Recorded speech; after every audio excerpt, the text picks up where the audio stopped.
All rise.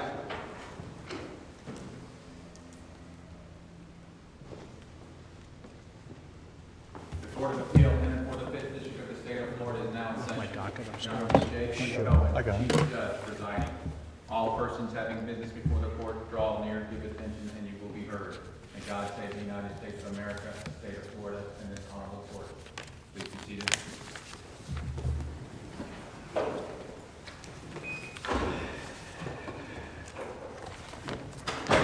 Good morning. We are set this morning for oral argument. We've got two cases on the docket this morning. I've been introduced to you. I'd like to introduce the other members of the panel. To my right from Seminole County, we've got James Edwards from Seminole County, as I said. And to my left, it's my pleasure to introduce for her first oral argument from Orange County, Judge Jamie Grosshans. Welcome, Judge Grosshans. Thank you. We've got two cases on the docket this morning. Both are civil cases, and so each side will be entitled up to 20 minutes each for oral argument. I have a default of 5 minutes for rebuttal, but that's flexible. If you'd like something different than that, all you have to do is let me know, and I'll be glad to accommodate whatever you'd like. If anyone has any electronic devices, if you could just make sure that they're on silent so that they don't interrupt the flow of the lawyer's arguments. So we're ready to go forward today with Rush VITALY versus Wells Fargo Bank.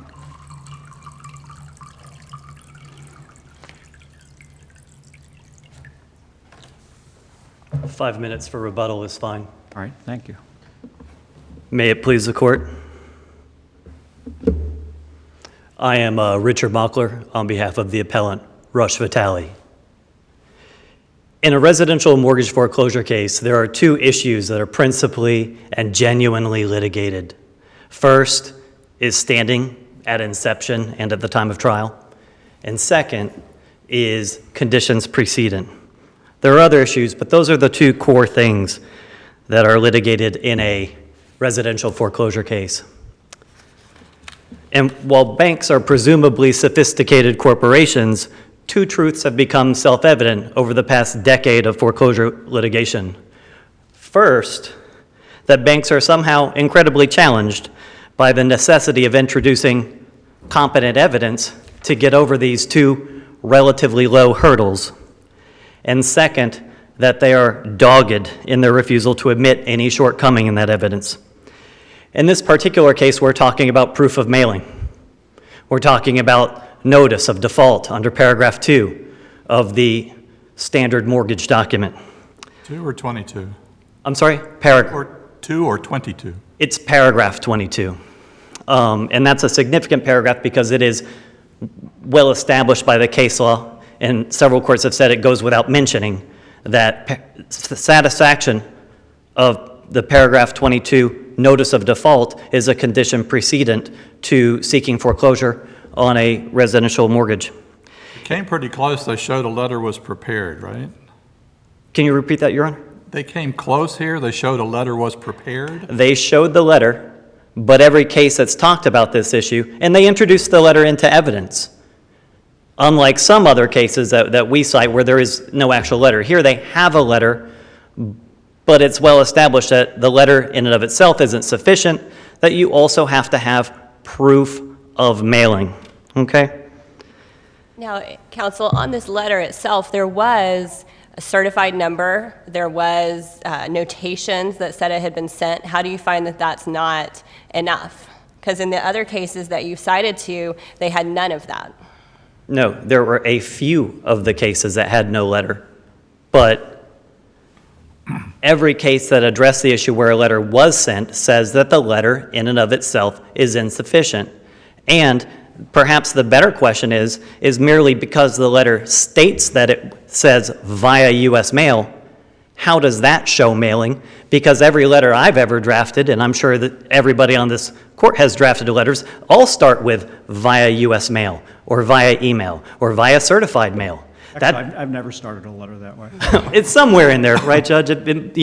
We usually put how it's sent. But this had a specific number. certified mail. And how does that show mailing? Because you always start with a number, but if you start with a number and you go to lunch, that doesn't show mailing. That shows that you put the number on there because it's a stamp. Was your client at the trial? Was your client at the trial? I don't know. Okay. I don't recall. I apologize, Your Honor. There was only one witness that the bank brought to the trial, okay, and that was the records custodian. And she testified based solely on her review of business records for the servicer. There were a dozen exhibits that were introduced at trial, one of which was a default letter at issue, and notably absent were any of the other documents, evidence, or testimony that would be sufficient to establish mailing. And all of the cases say this is independent of the letter, independent corroborating evidence of mailing, because the letter in of itself, even if it says it was mailed, that's Holt, by the way. Holt is one of the 2 or 3 different cases that say the fact that it says that it's mailed isn't enough to show that it was mailed, because every letter that is drafted that sits on somebody's computer or maybe even was printed it's dated and says that it's mailed or suggests that it's mailed, but that isn't sufficient. What would you have? Like, what could be evidence? And many of the cases recite exactly, they tell the banks for years, 2014, 15, 16, 17, all say, and they all tell us, what do you need? How about you could use an affidavit, you could use a letter log, you could use the return receipt. And here's what's funny, Judge. They had the return receipt number, right? You put that into the post office, they'll print out the receipt for you. Even if you lost it, the one you would have gotten back in the mail, presumably, because you tear it apart, right? And they send it back to you. And if you didn't get it back, it's got a little number there. Did they have the number? You betcha, because it was on the letter. But they didn't come with that, even though every case in the history of Florida law that's ever addressed it says you need to have independent proof of mailing. He had an affidavit demonstrating that it was mailed, they just didn't put it into evidence, is that correct? That is not correct. They had an affidavit with what would have been an impermissible hearsay statement sleeping and hibernating somewhere else in the court record that was never introduced at trial. But even if that affidavit had been introduced, and even if they brought it to court with them that day, and even if they offered it into evidence, it still would have been hearsay, because it's just somebody else's hearsay statement, uncorroborated, that said it was mailed. That's the same thing that the witness tried to testify to at trial. She tried to testify it was mailed, and that was met with multiple evidentiary objections, all of which were sustained. Well, could the witness have testified to the business practices? She should have. She could have, and she should have, but she didn't. The bank chose to stand, made a decision. The letter speaks for itself. There Well, objections to that proposed testimony as to the business practices? that testimony regarding the business practices of mailing wasn't proffered.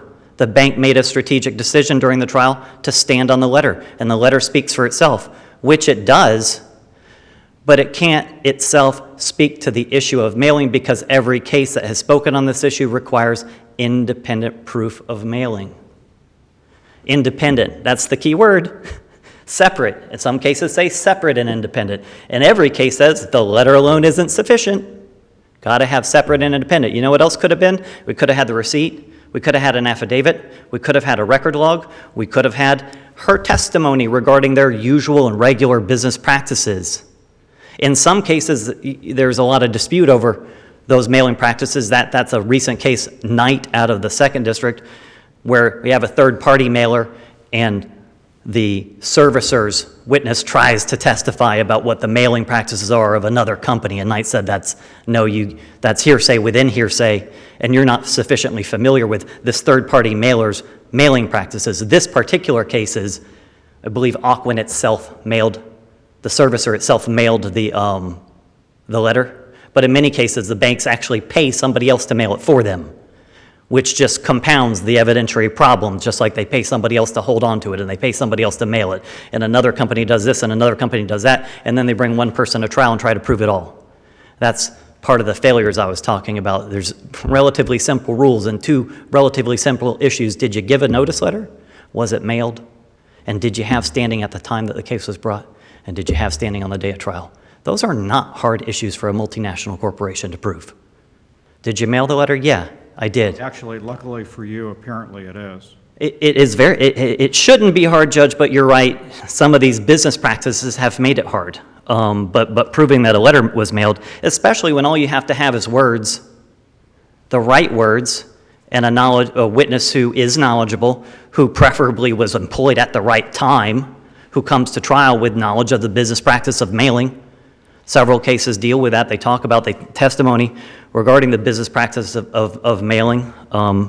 Their only proof here at trial was the letter itself, correct? That's the key issue. If ever there was a case, if there were such a thing as per curiam reversed, this would be that case.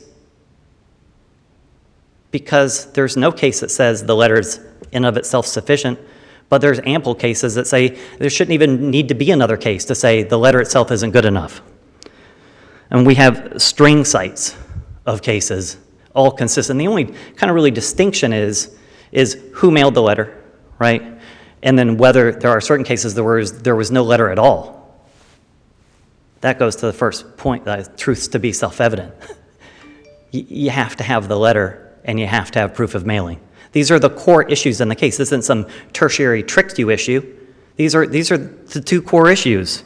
And we brought, in this particular case, the plaintiff below brought no evidence of mailing. And interestingly, for any member of the panel who's not familiar with residential foreclosure, you don't even have to prove receipt. Like, even if you sent it and you had the certified mail and it came back returned, you don't have to send it successfully. The person doesn't have to accept it and sign for it. You just have to show that you mailed it. The case law says it's required to be sent, not received, not accepted, not signed for. That's why her testimony would have been good enough, competent testimony of the business practices. It would have been enough for her to have a contemporaneous affidavit of mailing, right? One that was introduced into evidence, preferably, one that was present at the trial. And there was no testimony, no evidence that he actually received it by any means, correct? No, and receipt would be evidence of mailing, but there was no evidence, and it's not necessary to prove receipt. I understand that. Right. You can also prove receipt without even needing to show mailing, can't you? You can. Well, there's a presumption of receipt. When you show mailing, there's a presumption of receipt. But the way the case law is developed, the plaintiff's burden is simply to show that it was mailed, preferably to the correct address that's referenced in the documents. I didn't mention this expense report thing. As to the affidavits, my recollection is that the appellee has withdrawn its argument that it can hang its hat on the impermissible head of a affidavit, which was hearsay. That's how I interpret their intention notice. And So they withdrew I see that. counsel nodding his head, so I think you're accurate. That's my understanding. There's a secondary issue that also not raised at trial and impermissibly raised for the first time on appeal, which was that, on our fees claim, our expense report shows mailing because, wait for it, 13 days after the letter was purportedly mailed, there's a charge for certified mail. 13 days later. Not contemporaneously, not at the same time. And that actually coincided with other events of things that would have been mailed, like a broker's price opinion or evaluation. 13 days later, there's an expense log for, I think it was like $6, as that would be the evidence of mailing. But that was never raised below. And if it were raised below in the lower court and that were presented, right, other than just standing on the letter as sufficient proof that paragraph 22 condition precedent was satisfied, then there could have been cross-examination and there could have been further questions regarding that issue. I want to look at, just want to take my remaining minutes that I have. I think I have 2 of them to talk about some of the cases. Burt, out of the Fifth District makes clear that the bank must offer proof of mailing a default letter. In that case, the lower court's decision was reversed because there was no return receipt, no business practices, and no affidavit.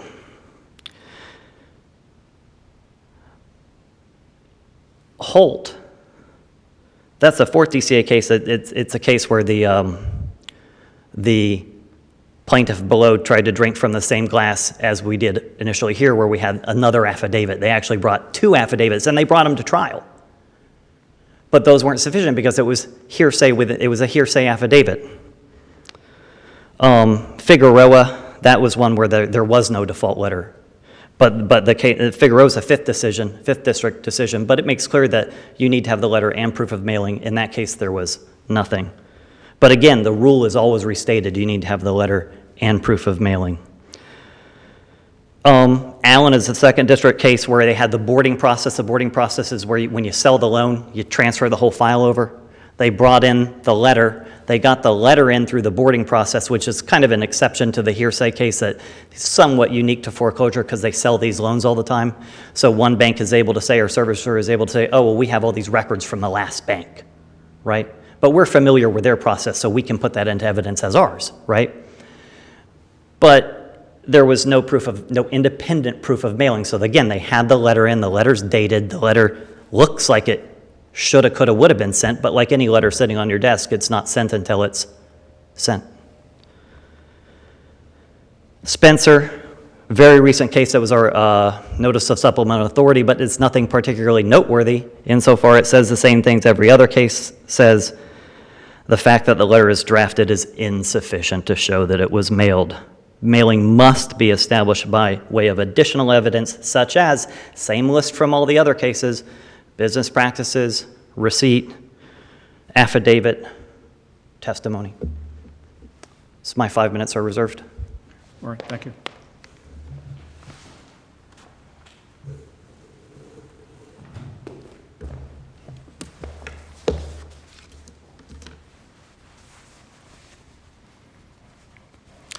May it please the Court. I'm Bart Brockman on behalf of the appellee, Wells Fargo Bank, as trustee.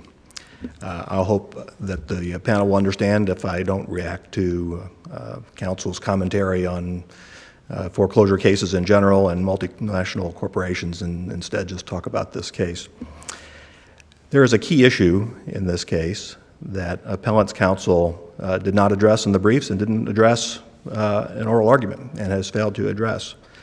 And that is that we're here on the appellant's appeal of a denial of a motion for involuntary dismissal. And that sets the standard for review.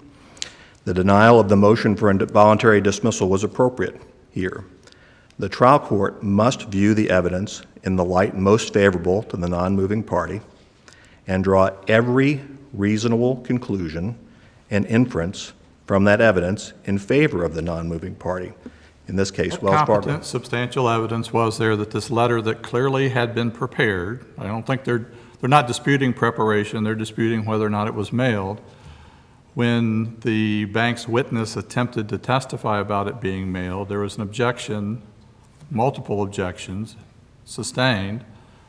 A rephrase attempt was made, again, to have the witness testify that the letter was sent. Again, objections were made that were sustained, and at which point counsel said, the letter speaks for itself, and that's your only proof, isn't it? Well, that is the only proof that was presented, but the trial court is allowed on a motion. Well, that is the only proof, that's the only evidence at trial, correct? We have the letter and we have the fee breakdown. There are 2 documents that were admitted into evidence without objection. And the letter, as Judge Grosshans indicated, has a 20-digit tracking number on it. Somebody went to the I got 5 of them up here with tracking numbers. Guess what? None of these have been mailed. I understand. So, again, that's the whole idea behind these cases. You can prepare it.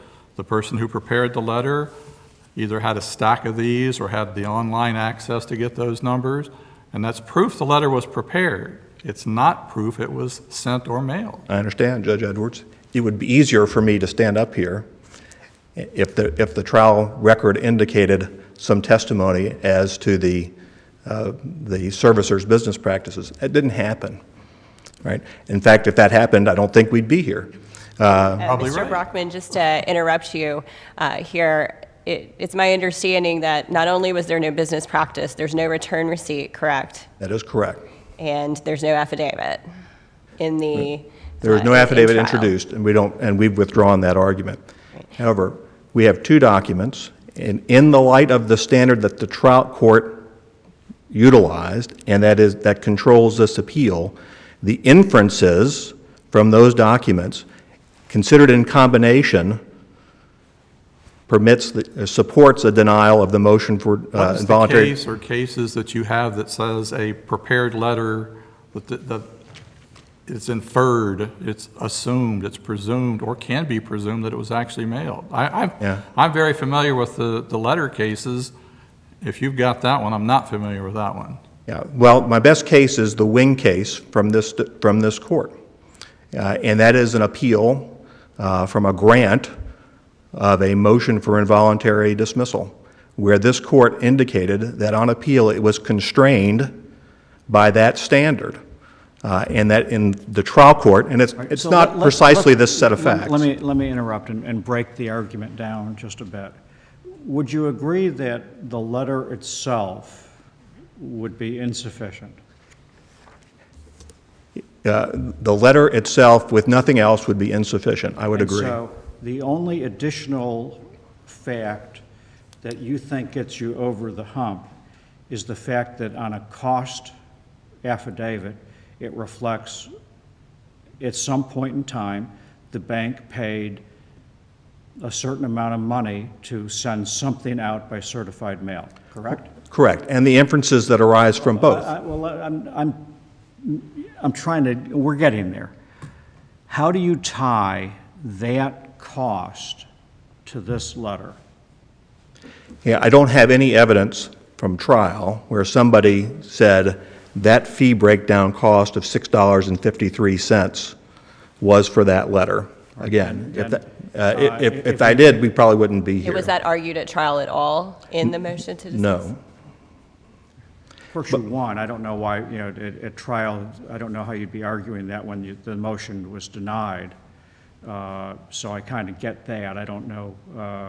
But I'm still trying to understand how you connect those two pieces of evidence. You've got the cost, and there's nothing in that affidavit that references this letter. You mean the fee breakdown? And so it's just, it's an inference. You're trying to. It is an inference, but that's what we're here on. The appellant's brief says they're here on the denial of the motion for involuntary dismissal. It's speculative. If you don't have any way to tie A to B, the relationship between A and B is pure speculative. It has not been proven. It's not evidence. Yeah, but we're talking about inferences that arise from both. Here you have a letter with a 20-digit tracking number. Somebody went to the trouble of making that 20-digit tracking number, and then you have a fee breakdown admitted without objection that only days later shows a certified mail. If you had the receipt where somebody, when you take one of these nice white things with the green card down to the post office, they stamp it, and you've got a receipt with this number on it. You don't have that, do you? No. Again, if we did, we wouldn't be here. Yeah, we'd be here, it would just be on something else, but we'd still be here. Yeah. Well, I don't know that, but, so we have, I just want to make sure that the panel doesn't lose sight of the standard that this is not a appeal of the final judgment of foreclosure on a basis of competent substantial evidence. This is an appeal of the denial of a motion for involuntary dismissal, and that is the important difference. How is it reasonable to connect those two? I mean, how is that a reasonable inference? Explain that. Here you have a fee breakdown, Trial Exhibit 7, that indicates a mailing cost only days after the date of the letter, which indicates Days after? How many days? about 12. About 12. Appellee's counsel seems to indicate that it has something to do with a property valuation or a BPO. But if you look at that Trial Exhibit 7, there are 8 other entries for property valuations and BPOs. So it has nothing to do with they're just trying to create a red herring. So it has to be the letter. That's the inference. You know, I wish I had proof. I wish I had trial record that indicates some testimony, this fee breakdown. But I just don't see that it has to be the letter. It could be anything for all we know. We have no idea what that relates to. And we simply, you're asking us to make a guess, just out of thin air, that cost related to that letter. You know, what I'm asking the panel to do is to be mindful of the standard that the trial court is permitted to rely on every reasonable inference and conclusion arising from the documents. Was any specific proof offered to show that that postal fee related to this letter? No, Was any proof offered to show that it didn't relate to anything else? no. It's just, we've got this postal fee, we're entitled to our cost, and this is part of it? Yes. Do you think that if the standard were just the competent substantial evidence to support the judgment that you prevail? I think it would be a harder case on appeal. Fair enough. Okay. Any further questions? No. Anything else? No, thank you. Thank you.